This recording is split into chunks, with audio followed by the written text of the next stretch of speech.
Hello बच्चों, क्या हाल चाल। करेंट इलेक्ट्रिसिटी का लेक्चर नंबर 5 और आज के लेक्चर में हम लोग डिस्कस करेंगे टेम्परेचर कोएफिशिएंट ऑफ रेजिस्टेंस। इसे हम लोग अल्फा से डिनोट करते हैं। ठीक है, अब ये अल्फा क्या है, क्यों हम लोगों को पढ़ना है, ये समझते हैं बच्चों। लेक्चर नंबर 4 में आपने देखा कि अगर किसी कंडक्टर का आप टेम्परेचर इंक्रीज करते हैं तो उसका रेजिस्टेंस बढ़ जाता है। ठीक है, उसका इंक्रीज हो जाता है रेजिस्टेंस। ठीक है, ये किसके लिए है? कंडक्टर के लिए। ऑब्वियसली सेमीकंडक्टर के लिए उल्टा होता था, टेम्परेचर इंक्रीज करने से रेजिस्टेंस घटता था। ये हम लोग पढ़ के आए हैं। ठीक है, अब सोचिए कि अगर हम लोग दो कंडक्टर लें, एक कॉपर का ले और एक एल्युमिनियम का ले। ठीक है, ये दो कंडक्टर ले और दोनों को इनिशियली 25 डिग्री सेल्सियस पे रखें। ठीक है, अब इसका इनिशियली 25 डिग्री सेल्सियस पे कुछ रेजिस्टेंस है और इसका 25 डिग्री सेल्सियस पे कुछ रेजिस्टेंस है। ठीक है, अब सपोज कीजिए हम लोग टेम्परेचर को इंक्रीज करके लेट सपोज 50 डिग्री सेल्सियस कर दे। टेम्परेचर को अगर 50 डिग्री सेल्सियस कर दे इंक्रीज करके, तो इसमें कुछ ना कुछ चेंज आएगा। डी आर फॉर कॉपर, इसमें कुछ ना कुछ चेंज आएगा डी आर फॉर एल्युमिनियम। आप सोच के बताइए मुझे कि क्या ये डी आर फॉर कॉपर और D R for aluminium same होगा? सोच के बताइए बच्चों कि कॉपर का जितना इंक्रीज होगा रेजिस्टेंस और एल्युमिनियम का जितना रेजिस्टेंस इंक्रीज होगा फॉर सेम टेम्परेचर राइज के लिए, क्या दोनों सेम होगा? सोचिए, दोनों अलग अलग मटेरियल का बना है, दोनों का टेम्परेचर में चेंज अलग, ये दोनों का टेम्परेचर चेंज करने से रेजिस्टेंस में चेंज क्या होगा? अलग अलग होगा। अब कौन ऐसा टर्म है जो इस चीज को डिफाइन कर दे कि अच्छा भाई कॉपर के लिए इतना है, एल्युमिनियम के लिए इतना है और अदर कंडक्टर्स के लिए इतना इतना इतना है? ये कौन सा टर्म डिफाइन करेगा? ये टर्म है टेम्परेचर कोएफिशिएंट ऑफ रेजिस्टेंस, जिसे अल्फा से डिनोट करते हैं। ठीक है, समझते हैं ये कहां से है।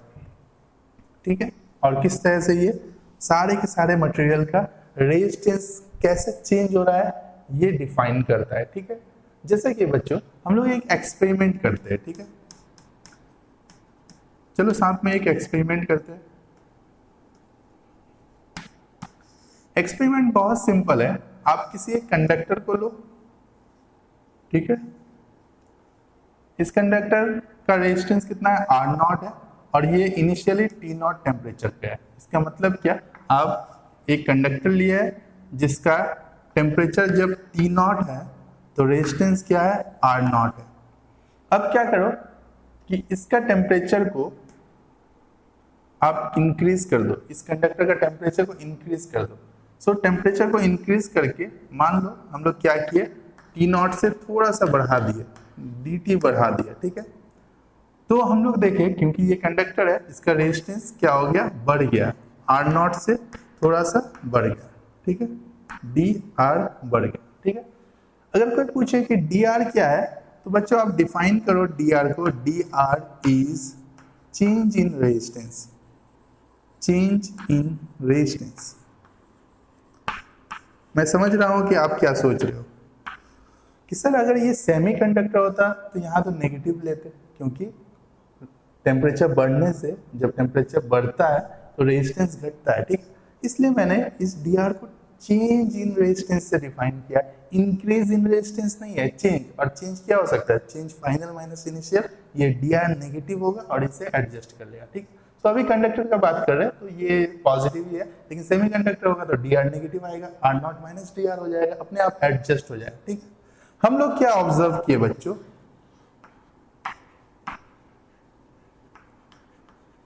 हम लोगों ने ये ऑब्जर्व किया कि ये जो चेंज इन आर है डी आर, ठीक है, ये डिपेंड कर रहा है कि आप कितना टेम्परेचर को चेंज कर रहे हो। मतलब कि डी टी के वैल्यू से डायरेक्टली प्रोपोर्शनल है।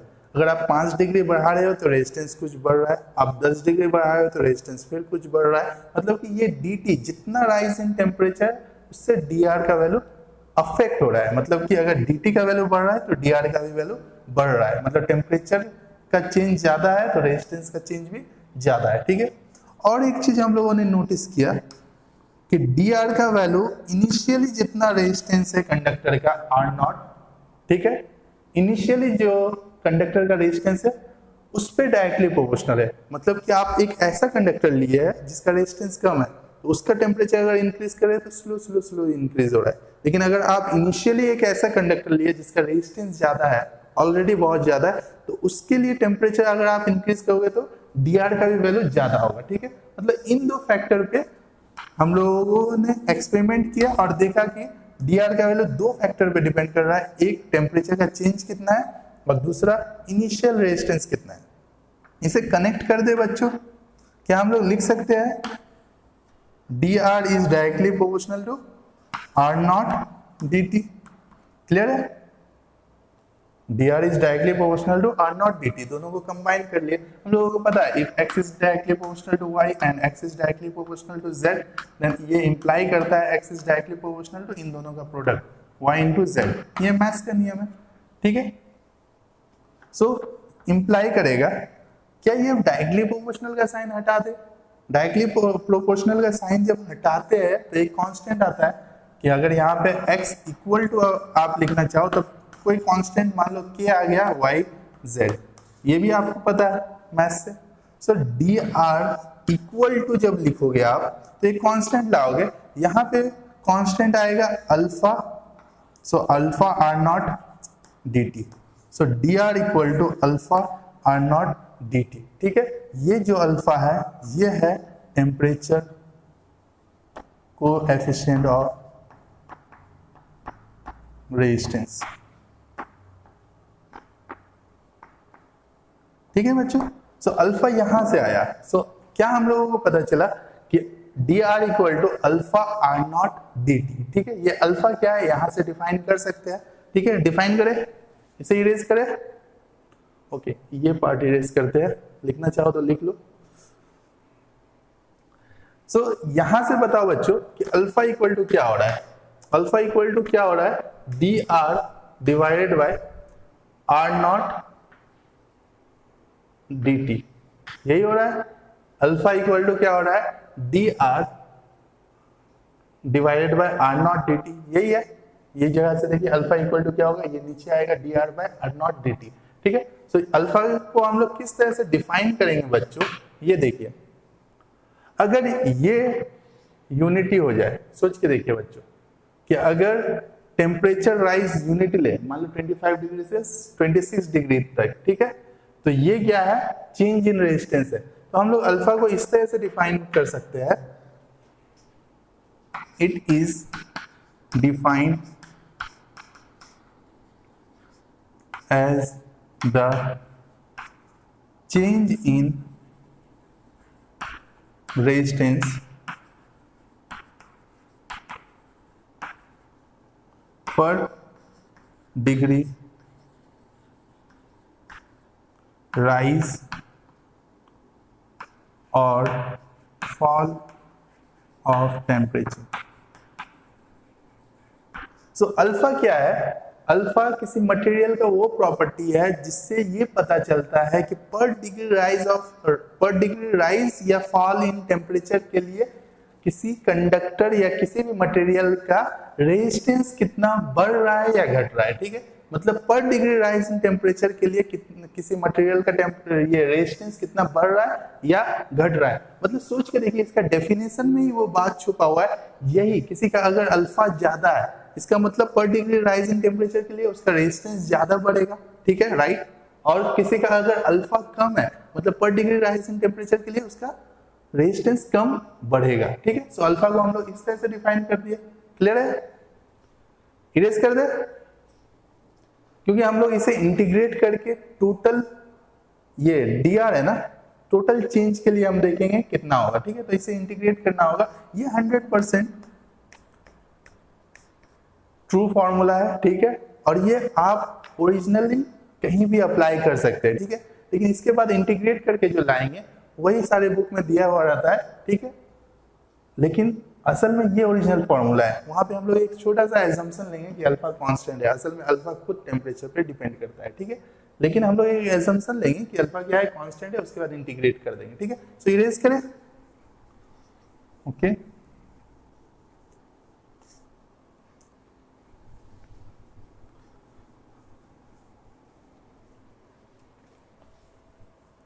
सो हम लोगों को क्या मिला बच्चों, हम लोगों को मिला D R equal to alpha R nought D T. क्या इसे इंटीग्रेट कर दे? इंटीग्रेट कहां से कहां तक करेंगे? मान लिया कि जब टेम्परेचर टी नॉट था तो रेजिस्टेंस कितना था? रेजिस्टेंस आर नॉट था, राइट। टेम्परेचर को टी नॉट से बढ़ा के टी कर दिए, राइट, तो रेजिस्टेंस आर नॉट से बढ़ के आर हो गया। सो डी आर का इंटीग्रेशन क्या हो जाएगा? आर, लिमिट कहां से कहां तक? आर नॉट से आर तक। हम लोग एक एजम्पशन ले रहे हैं, एज्यूम अल्फा इज कांस्टेंट। हम लोग मान के चल रहे हैं कि अल्फा क्या है? टेम्परेचर के चेंज होने के साथ, यहाँ आप देख पा रहे हो ना टेम्परेचर चेंज हो रहा है, टेम्परेचर के चेंज होने के साथ भी अल्फा क्या है? कांस्टेंट है। ये हम लोग एग्जाम्पशन लेके चल रहे हैं। तो अल्फा बाहर, आर नॉट इनिशियल रेजिस्टेंस बाहर, बचेगा क्या? Alpha R nought. D T का इंटीग्रेशन क्या होता है बच्चों? टी होता है, कहां से कहां तक लिमिट? टी नॉट से टी तक। अब देखिए इधर क्या मिलेगा आपको? R minus R nought equal to alpha R nought. इधर क्या मिलेगा बच्चों? T minus T nought. बताइए क्लियर है? सो यहां पे बताइए आर इक्वल टू क्या होगा? इस माइनस आर को उधर लेके चल जाए, so R not plus alpha R not. ये टी माइनस टी नॉट को हम लोग डेल्टा टी लिख दे, change in temperature. T minus T not को हम लोगों ने लिखा डेल्टा टी, ठीक है। सो क्या मिल रहा है फॉर्मूला कि फाइनल रेजिस्टेंस इक्वल टू कितना है? R nought. क्या ये कॉमन जा रहा है? यस कॉमन जा रहा है। R not into 1 plus alpha delta T. So ये फॉर्मूला है राइज, टेम्परेचर राइज अगर दिया रहा है, अल्फा का वैल्यू दिया रहा है, इनिशियल रेजिस्टेंस दिया रहा है, तो फाइनली कितना नया रेजिस्टेंस है ये पता करने का, ठीक है। जैसे कि आप छोटा सा क्वेश्चन कर सकते हैं, यहाँ पे हम लोग देख सकते हैं इस पे कैसे हम लोगों को न्यूमेरिकल सॉल्व करना है, ठीक है। मान लो एक कंडक्टर दिया हुआ है, ठीक है, इस कंडक्टर का रेजिस्टेंस 100 ओम है, ठीक है, और इसके लिए अल्फा का वैल्यू लेट्स सपोज 2 × 10⁴ है, ठीक है। अल्फा का यूनिट बता पाओगे? अल्फा इक्वल टू अगर याद करो तो अल्फा इक्वल टू क्या था? Delta D T D R divided by R not into D T, right, ये था। सो डी आर क्या लिखोगे? ओम। आर नॉट क्या लिखोगे? ओम। डी टी क्या लिखोगे? केल्विन अगर लिखना है ऐसा यूनिट तो केल्विन। तो ओम से ओम मर जाएगा, मतलब कैंसिल हो जाएगा। ये हो जाएगा केल्विन इनवर्स और पर डिग्री सेल्सियस, ये हो जाएगा ना। तो अल्फा का यूनिट क्या होगा बच्चों? ये आप याद रखिएगा, ये केल्विन इनवर्स दे सकते हो या पर डिग्री सेल्सियस। तो ये अगर दिया हुआ है 2 × 10⁴ पर डिग्री सेल्सियस, इतना दिया हुआ है, ठीक है, और इनिशियली 25 डिग्री सेल्सियस पे था। जब इसका टेम्परेचर हम लोग 50 डिग्री सेल्सियस करेंगे तो ये आर नॉट का वैल्यू 100 है, ठीक है। सो जब 50 डिग्री सेल्सियस करेंगे तो आर का वैल्यू कितना होगा? इसीलिए सिर्फ फॉर्मूला बेस्ड सवाल है, कर लेंगे। जैसे कि आर इक्वल टू हम लोग फॉर्मूला लिखेंगे R not into 1 plus alpha delta T. अब मुझे बताइए आर नॉट का वैल्यू कितना है? और ये है 100, ठीक है। 1 प्लस अल्फा का वैल्यू, अच्छा ये 10⁻⁻⁴ ले सकते हैं। अल्फा का वैल्यू 2 × 10⁻⁻⁴ है, सो 2 × 10⁻⁻⁴ इंटू डेल्टा टी कहाँ से कितना होगा? फाइनल 50 - 25 कितना हो जाएगा? 25, राइट। सो ये हम लोगों को मिलेगा 100 इंटू, इसके बाद कैलकुलेशन है बच्चों, ये कितना हो जाएगा? 50 × 10⁻, कितना हो जाएगा? -4, लगभग ये 1 के बराबर ही हो जाएगा। 1 प्लस 50 × 10⁻⁻⁴। और यहाँ पे हम लोगों को पता चल रहा है कि ये कितना हो जाएगा? देखिए 1 के साथ कुछ ऐड हो रहा है, मतलब ये मोर देन 100 आएगा, राइट। इसका मतलब यहाँ से भी आप समझ सकते हो कि टेम्परेचर इंक्रीज किया तो रेजिस्टेंस का वैल्यू इंक्रीज हो गया। अब ये कितना हो जाएगा? 5 × 10⁻³ हो जाएगा। 10⁻³ मतलब कि कितना हो जाएगा? 100 × 1 प्लस 5 × 10⁻³ इसका मतलब क्या लिख सकते हैं? 0.005 ये, ठीक है। सो 1 ये कितना हो जाएगा? 0.005 हो जाएगा, ठीक है। सो ये हो जाएगा कितना बताइए? ये 1 प्लस इतना, तो ये कितना हो जाएगा बच्चों? 100 × 1.005 और इसको मल्टीप्लाई करेंगे तो लगभग कितना आ जाएगा, 105 के बराबर आ जाएगा। ठीक है, 105 नहीं आएगा, सॉरी बच्चों, ये हो जाएगा 100.5 ओम, मतलब 0.5 इंक्रीज कर गया। तो इस तरह से हम लोग कर सकते हैं। ठीक है, अगर यहाँ के बाद कैलकुलेट करना चाहो तो खुद से कर सकते। ये कितना आ रहा है, 100.5 ओम। सो इस तरह का सवाल इस तरह से आप कर सकते हो। ठीक है, क्लियर है बच्चों? इरेज करें, फॉर्मूला बेस्ड सवाल आएगा। अगर इस पे सवाल पूछेगा, और नोट का वैल्यू दिया रहेगा, अल्फा का वैल्यू दिया रहेगा, और कितना से कितना टेम्परेचर बढ़ा रहे ये दिया रहेगा, ये कैलकुलेट करने दिया जाएगा। ठीक है, अदरवाइज कोई भी 3 वैल्यू दिया रहेगा, कुछ और निकालने दिया जा सकता है। ठीक है, ओके। एक और चीज बाकी रह गया है सीखना। ठीक है, जैसे कि बच्चों आप जानते हो R इक्वल टू क्या होता है, रो L बाई ए, राइट। अब जब इनिशियली ले रहे हैं तो ये रो नॉट है, टेम्परेचर आप T नॉट से बढ़ा के जब T नॉट प्लस dt किए तो ऑब्वियसली रो भी क्या हुआ, जैसे रेजिस्टेंस, जैसे आपने बताया रेजिस्टेंस बढ़ गया, रेजिस्टेंस R नॉट से कितना हो गया, R नॉट प्लस dr हुआ। उसी तरह से ये, और इसको बाद में आपने R माना। ठीक है, उसी तरह से रो नॉट भी बढ़ के क्या हो जाएगा, रो नॉट प्लस dr हो जाएगा। ठीक है, sorry rho not plus d rho हो जाएगा, ये हो जाएगा। इसका मतलब बच्चों कि आप लिख सकते हो बहुत ही सिंपली कि R इक्वल टू क्या हो जाएगा, रो L बाई ए। जब यहाँ पे R नॉट है तो रो नॉट, और R है तो रो। ठीक है, अब ये दो वैल्यू अगर हम लोग इस इक्वेशन में पुट करें तो हम लोग को क्या मिलेगा बच्चों, rho L by A equal to rho nought L by A into 1 plus alpha delta T, और फाइनली रो नॉट ये ऐसे ही रहेगा, L बाई ए यहाँ कैंसिल करेंगे और फाइनली मिलेगा rho equal to rho not into 1 plus alpha delta T. So ये resistivity का डिपेंडेंस है, किस तरह से टेम्परेचर पे डिपेंड कर रहा है। ठीक है, और ये रेजिस्टेंस का है। क्लियर है बच्चों? सो इसे एक साथ लिख दें, इरेज कर रहे, चाहो तो पॉज करके लिख सकते, मैं इरेज करूं, ओके। सो फाइनली हम लोग इंटीग्रेट करके एक फॉर्मूला लेके आए, और वो फॉर्मूला क्या है, ये है फॉर्मूला क्या है, R equal to R not into 1 plus alpha delta T.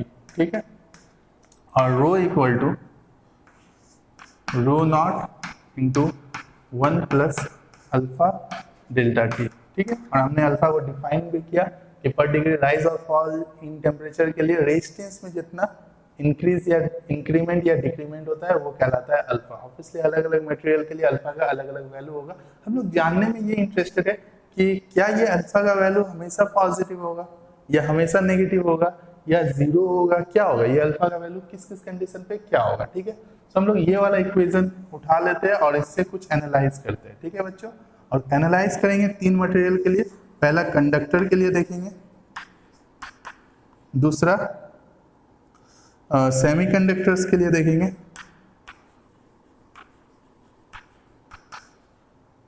और तीसरा एलॉयज के लिए देखेंगे। हर एलॉयज के लिए नहीं देखेंगे, हर एलॉयज का अलग अलग प्रॉपर्टीज हो सकता है। ठीक है, हम लोग लाइक नाइक्रोम, ठीक है, जो स्पेशल टाइप का एलॉयज हम लोग बनाते हैं जो टेम्परेचर इंडिपेंडेंट हो जाता है, उनके लिए देखेंगे। ठीक है,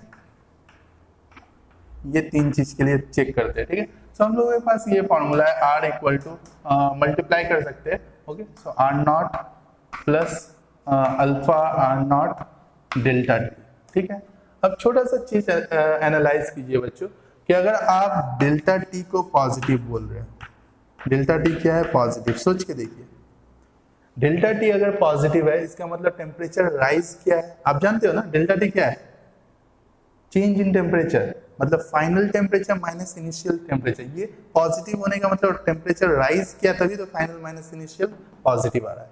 ठीक है, जब डेल्टा टी पॉजिटिव होगा तो डेल्टा आर ये इधर लेके आ जाए, ये इधर लेके आ जाएंगे अगर, तो आपको सोचो ये r माइनस आर नॉट क्या हो जाएगा, डेल्टा r इक्वल टू क्या हो जाएगा, alpha R nought delta T. ठीक है, इससे हम लोगों को एनालाइज करना है। ठीक है, सोच के देखिए डेल्टा आर क्या होगा, कंडक्टर का जो रेजिस्टेंस होता है टेम्परेचर इंक्रीज करने से रेजिस्टेंस भी क्या होगा, इंक्रीज करेगा, तो डेल्टा आर क्या होगा, पॉजिटिव होगा। इतना समझ में आ रहा है ना बच्चों, कि अगर किसी कंडक्टर का टेम्परेचर बढ़ाओगे तो रेजिस्टेंस भी बढ़ेगा, तो चेंज इन टेम्परेचर पॉजिटिव है तो चेंज इन रेजिस्टेंस भी पॉजिटिव होगा। ठीक है, करके देख लो, अगर नहीं समझ में आया 25 से आप इंक्रीज किए 50, ठीक है, 25 से आप इंक्रीज कर दिए टेम्परेचर 50, तो डेल्टा टी क्या हो गया, 50 माइनस 25, 50 माइनस 25 कितना, 25, दैट मीन्स पॉजिटिव। मतलब टेम्परेचर इंक्रीज होता है तो चेंज इन टेम्परेचर क्या होता है, पॉजिटिव होता है। डिक्रीज होगा तो कैसे करोगे बच्चों, मान लो 30 डिग्री से 25 डिग्री सेल्सियस हो गया, तो ये डिक्रीज हुआ है, डेल्टा टी कितना हो जाएगा, फाइनल कितना है 25 माइनस इनिशियल कितना है 30, सो 25 माइनस 30 माइनस 5, ये क्या है, नेगेटिव। सो ये सब छोटा छोटा बात है बच्चों, आपको याद रखना होगा। ठीक है, कि delta R, delta T positive होने का मतलब क्या, टेम्परेचर राइज किया, डेल्टा आर पॉजिटिव होने का मतलब क्या है, रेजिस्टेंस भी इंक्रीज हुआ है। अब ये इक्वेशन में इसे फिट करके देखते हैं, अल्फा का साइन क्या है, डेल्टा आर पॉजिटिव है, डेल्टा टी पॉजिटिव है, ठीक है, ये नेगेटिव हो नहीं सकता, इनिशियल रेजिस्टेंस कुछ ना कुछ वैल्यू होगा, 10, 20, 100 कुछ भी वैल्यू होगा, ये पॉजिटिव होगा।